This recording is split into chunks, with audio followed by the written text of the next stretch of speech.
Oh, budaya di kita gini, kita suka tantangan, kita suka challenge, yang kita harus ceria, harus bahagia gitu. Artinya kalau nggak bahagia jangan masuk sini. Kenapa kita pengen main sama orang-orang yang ceria, bahagia, nggak yang nggak suka ngeluh, nggak yang susah lihat orang senang, senang lihat orang susah gitu. Oke, halo teman-teman semua. Lanjutan dari video sebelumnya. Kalau tadi kita harus menceritakan tentang goal kita, tujuan kita, tujuan perusahaan kita, bahkan goal Anda pribadi ke calon karyawan Anda. Kalau Anda misalnya pun belum punya, yang karyawan yang sudah ada di kantor Anda juga harus Anda ceritakan agar mereka tahu Anda mau kemana. Nah, itu adalah kendaraannya atau tujuannya. Tujuannya adalah ke sana. Berikutnya adalah kendaraannya atau yang kita sebut adalah way of life atau culture. Contoh misalnya tadi dari Surabaya ke Aceh, ada yang mungkin saya juga mau ke Aceh gitu, tapi ketika dibilang naik bis 2 minggu, saya nggak mau.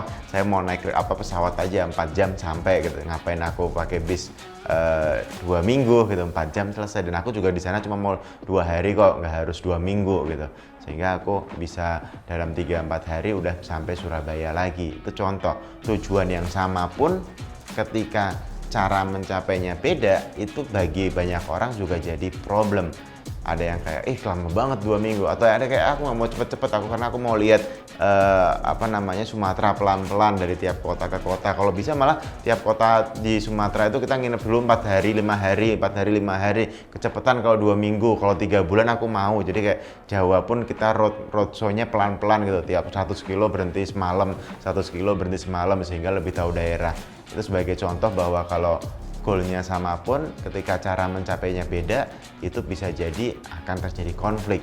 Itu yang di kantor juga sama. Kalau kita nggak bilang misalnya goalnya kita jadi 10 miliar sebulan tapi 50 tahun lagi gitu kan, bagi orang yang kayak lama banget gitu. Kalau itu mah bagi aku ngejar itu misalnya 2 tahun aja atau 3 tahun aja, nggak harus 50 tahun gitu. Itu kan, tapi sama misalnya kita janji, oh ya 2 tahun kita akan 10 miliar sebulan gitu, ternyata udah ditunggu 10 tahun, 15 tahun kok nggak 10 miliar, masih 200 juta aja tiap bulan. Hal itu bikin yang orang yang ikut kita juga ngerasa khawatir gitu, ini kok nggak sampai-sampai bisnya, nggak sampai-sampai ke tempat tujuan gitu, udah molornya lama banget gitu. Jadi itu kayak menurut saya perlu dirapikan. Nah, video ini yang sekarang ini tentang culture atau budaya. Budaya itu kayak way of life, budaya itu, culture itu kayak punya strata yang sangat tinggi di dalam sebuah organisasi atau perusahaan.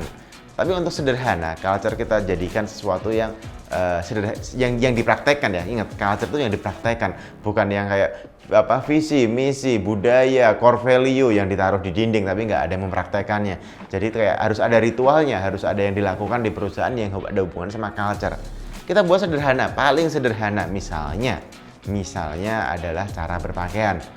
Jangan-jangan budaya perusahaan Anda adalah santai banget, mau pakai celana pendek, sandal jepit, sarung, kaos oblong, mau pakai baju apapun boleh ke kantor gitu. Jadi karena kita adalah perusahaan yang dalam misalnya kreatif, perusahaan yang santai, perusahaan yang kekeluargaan, perusahaan yang mau tidur di kantor, tidur di sofa kantor juga boleh. Kita semua boleh menganggap ini sebagai rumah sendiri, mau mandi di kantor juga santai aja.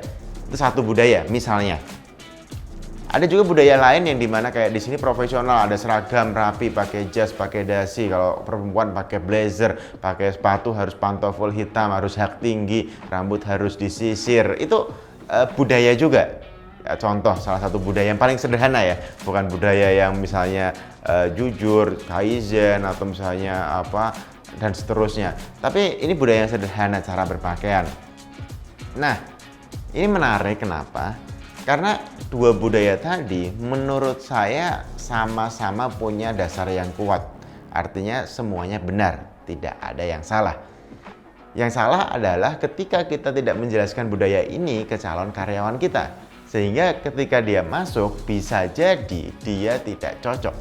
Orang-orang yang punya style, punya pedulikan penampilan, pedulikan apa kata orang, mungkin dia kayak seneng dengan, atau dia mungkin disiplin rapi, atau mungkin ngejar sesuatu yang struktural dan seterusnya. Itu kayak kantor yang kedua tadi sangat cocok bagi dia gitu. Karena dia kayak pengen tampil dress to kill gitu, kayak dandan, glowing, make up dan seterusnya, sehingga dia datang ke kantor yang rapi, yang jelas, dan dan seterusnya. Itu kayak dia seneng banget dengan kantor-kantor yang tipe seperti itu. Kalau dia dimasukin ke kantor yang orang-orangnya pakai sarung, mungkin celana pendek, sandal jepit gitu, dia ngerasa kayak wah ini bukan tempatku gitu. Begitupun sebaliknya bagi orang-orang yang let's say rambutnya cowok misalnya rambutnya gondrong, kemudian mungkin suka rokok di kantor atau misalnya sandal jepitan tadi, celana pendek, disuruh tiba-tiba pakai jas, pakai dasi rapi, rambut disisir, celana sepatu pantofel, dia bisa stres luar biasa juga. Oh ini bukan tempat gua gitu. Nah ini yang jadi sederhana kenapa? Karena kita nggak ceritakan di depan. Nggak ceritakan di depan kalau bisa bahkan sebelum interview.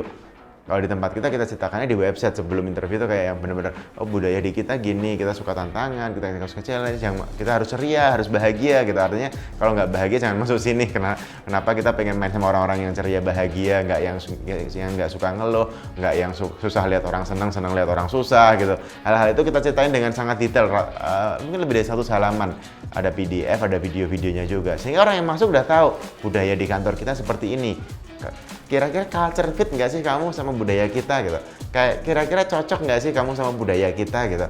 Kalau kamu cocok pasti nge-apply, ngelamar. Kalau kamu nggak cocok kamu nggak akan nge-apply, nggak akan ngelamar. Dan itu jadi sederhana bagi kedua belah pihak dibanding udah menjalani semua rangkaian interview, proses segala macam. Mungkin let's say sebulan 2 bulan, habis itu masuk di bulan ketiga, kemudian ternyata zong nggak sesuai gitu, ngerasa nggak pas, nggak cocok, ini mah nggak asik tempatnya, kok gini sih, kok gitu sih, kok budayanya gini sih, dan seterusnya. Contoh ada budaya yang disiplin, bener-bener kayak masuk harus jam 8 pagi, absen fingerprint, telat 1 menit bisa didenda, bisa di SP, bisa disuruh pulang gitu, bisa di SK gitu.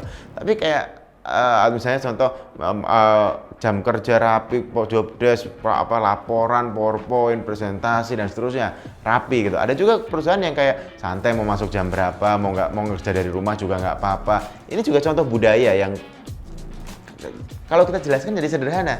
Tapi kalau nggak kita jelaskan di depan, orang udah keburu masuk, dia nggak cocok gitu kan. Itu menimbulkan konflik di internal sendiri.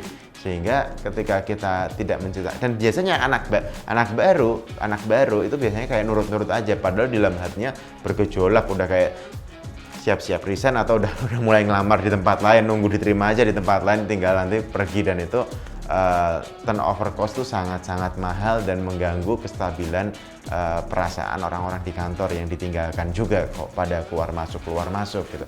Jadi sebaiknya culture diceritakan di depan.